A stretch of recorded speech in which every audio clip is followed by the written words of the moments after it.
Ručak ćemo vidjeti sudija šta će. Jel može sledeći doći? Izvoli Kristi sledeći. Hvala. Pozdrav. Evo dok je ovako sve još uvijek rovito nakon suda da iznesem i neko svoje mišljenje, viđenje o svemu tome i da prenesem iskustvo svoje prvo, jer nikad nisam kažnjavan, nikad nisam osuđivan, ovo je bukvalno prvi put i moram priznati da je malo, da kažem, čudan osjećaj. Nikad sebe nisam zamišljao da sedim pred sudinicom i da se ja za nešto borim ili da izjavljujem bilo šta ili malte ne da... Nikad mi to nije bilo u glavi, ali okej. Za sve postoji prvi put, neko će reći. Suđenje mi je bilo zakazano u 9:15, nije počelo na vreme. Počelo je 15 minuta nakon toga. Imate pravo da pogađate samo jednom. Šta su me pitali čim sam ušao? Pa ništa. Ništa, javio sam se čovjeku koji radi u sudu i nije mi niko ništa spominjao za masku. Međutim, ušao sam u te prostorije pošto sam njega pitao gde se nalazi sudnica. I on mi je rekao, druga vrata levo i ja odem tamo i stanem i kako sam ja stao, pored mene prolazi neki gospodin bez maski i ulazi tamo u neke kancelarije pored. Kako je ušao u kancelariju, uzima i stavlja masku i dolazi do mene kao i pita, ali imate masku? Pa ja rekao, masku ne nosim.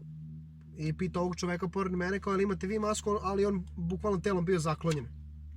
Kaže čovek, da. Aha, kao tek sad vidim, kaže on. I ja pita kao, pa zbog čega nema masku, zašto ne koristi masku? Ja rekao, imam devijaciju desne nosne pregrade i alergičan sam, rekao, to što vidite na vratu, rekao, i to je isto vezano za masku. Aha, pa kao vidjet ćete kao da li ćete moći kao u sudnicu da uđete, kao, znaš. I ja stojim, čekam da me prozove, pošto je i pre mene bio jedan gospodin čije suđenje bilo zakazano u 9, njegovo je počelo kad je trebalo da počne moje. Znači njegovo u 9:15, moje u 9:30, kasnilo 15 minuta. I što se toga tiče, ajde, to su neki uvodni delovi.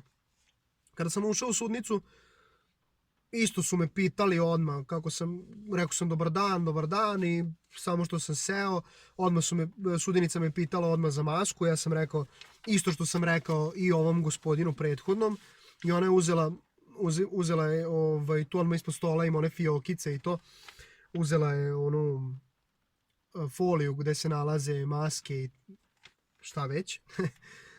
I rekla mi je kao, ponudila mi je, pošto pitala da li ima masku, rekao sam da nemam, ponudila mi je masku i onda sam je rekao da imam devijaciju desne nosne pregrade i da sam alergičan. I da to što vidi na vratu, blago crvenu liniju, sad ne znam koliko se vidi, ali mislim da se vidi malo, da je isto vezano za masku. Pita me da li imam lekarski izveštaj, rekao sam da imam, posjedujem lekarski izveštaj za to. I ona je rekla ok, u redu, i prisustvovao sam u sudnici bez maske, znači bili smo i u Sremskoj Mitrovici na Bobinom suđenju, imate taj video isto na kanalu gde smo isto vodili rat zbog toga, mislim, rat. Stvarno treba da se nazove ratom zato što, mislim, i generalno sve ovo oko nas što se dešava usko je povezano sa ratnim stanjem, a i samim tim je nešto što, pored ratne informacija imamo i hemijsko-biološki. Sad, što se tiče svega ostalog, pitali su me da li se slažem da su navodi tačni, rekao sam da se ne slažem zato što je navedeno da sam naleteo na autobus, navedeno je da se nisam uveravao i ja sam u izveštaju navodio, samoj svojoj izjavi navodio da sam pokušao da izvedem bezbedno radnju isparkirajući se sa tog parking mesta, jer sam bio u sendviču i to je navedeno sada kad sam davao izjavu.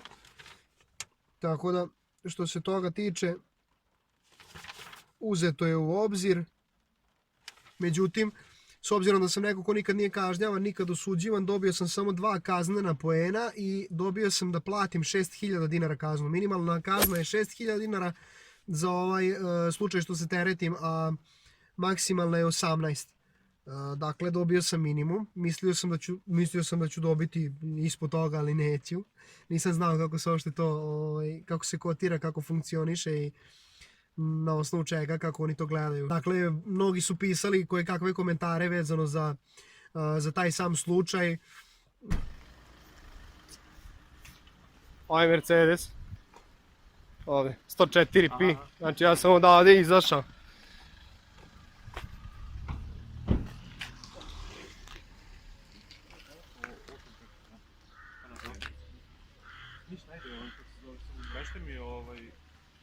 Ovo je neostalo. Da, bukvalno, evo, vidi se, evo, to je to. Neki su bili previše pametni mislivši da je tu moglo da se izađe na bezbedan način i ostalo. Definitivno je da sam ja kriv i da je najbolja opcija u datom trenutku tom bila da ja izađem, pokušam da pronađem vozača i da ako ne uspijem pronađem vozača da pozovem policiju i da ne pokušavam da izvedem radnju. Međutim, ja sam pokušao da nađem vozača, ali vozača nisam uspeo da nađem i pokušao sam da izvedem, dakle, radnju. Međutim, radnja je izvedena tako kao što ste imali priliku da vidite.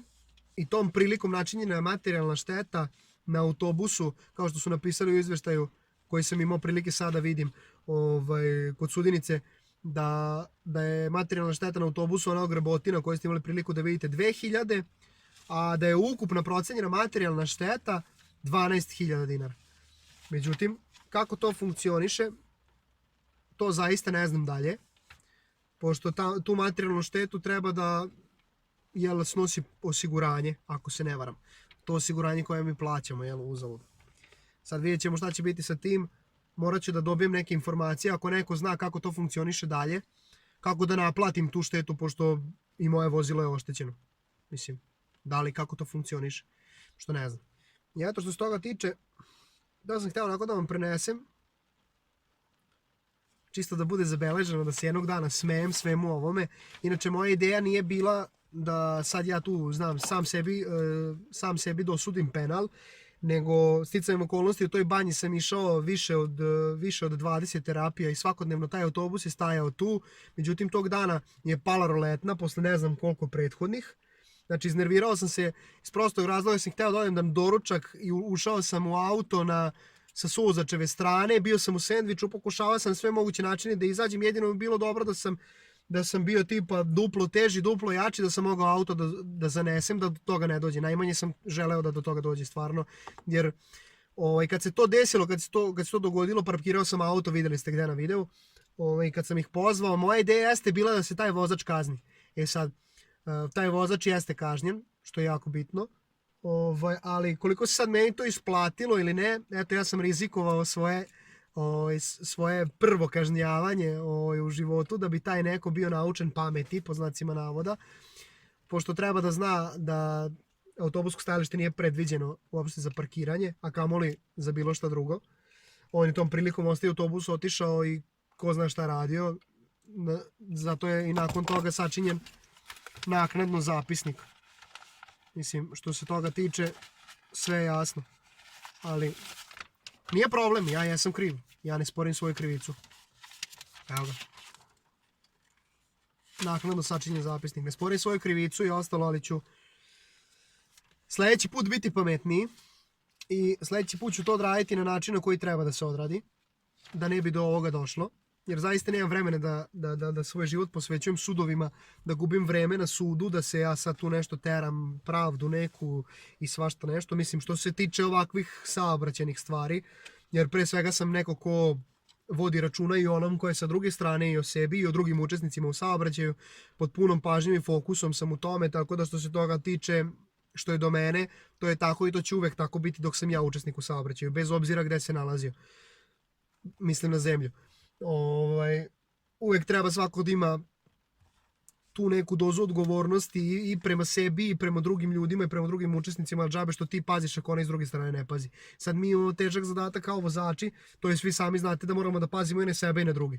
Znači i na ono koji ne pazi mi moramo da pazimo. Evo, ovo je ispalo ovako kako je ispalo, meni se nije svidelo, pošto su mi ponudili su mi da priznam krivicu i dobio bih isto, ne bi se to ništa razlikovalo od ovog sada, nego se meni to nije svidelo. Znači kad se meni nešto ne svidi kako je napisano i kad nešto nije urađeno kako treba, ja u tom slučaju želim, pošto sam imao mogućnost da odem na sud, ako mi se ne sviđa sudska presuda, ja mogu da se vratim i da priznam krivicu i tamo bi isto dobio 2 kaznena poena i 6.000 dinara. Ovako sam dobio 1.000 dinara više.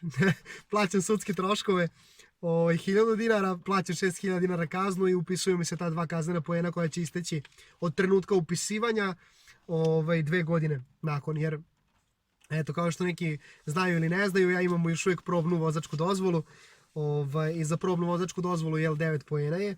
S obzirom da ovo nije bilo bahato, da ovo nije bilo nasilničko, dobio sam minimalnu, iako sam mislio da će moći da ode ispod toga, nisam jednostavno, nisam se razumevao u te neke kazne, troškove i ostalo, ali okej, mislim, šta sad, nadam se da ću u narednom periodu postupiti ispravno, jer pre svega sam neko ko uči na sopstvenim greškama i kao takav, kad se sledeći put bude desila ista ili slična ili identična situacija, znaću kako da reagujem, ali što se ovoga tiče generalno, znači svako jedno bezobrazno parkiranje, zaustavljanje, znači sve što bude moglo, znači sve do jednog ima da prijavljujem, znači biću najgori, to neki vole da kažu biću tužibaba, da.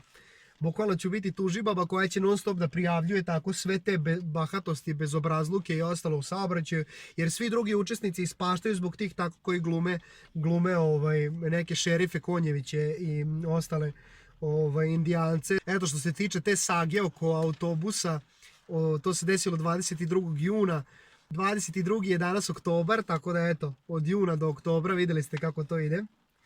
Čeka se, jel? I što se toga tiče, ovdje se saga završava. Ja ću otići da platim ovo što je, što piše, osuđuje se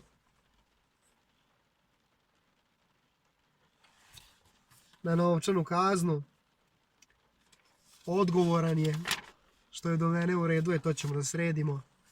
Toga više neće biti, ali svakako da svi ovi koji na bezobrazan i bahat način učestvuju u saobraćaju, ugrožavaju druge učesnike, nasilničko voze i ostalo, nadam se da će i oni ikad doći do dela da će biti sankcionisani, pošto trebalo bi malo više da se posveti pažnje u tom smeru, a ne da se ljudi konstantno presluškuju, da se prate i da se gledaju i ostalo, nego da se više povede računa o tome da se uzrok problema rešava na Instagramu.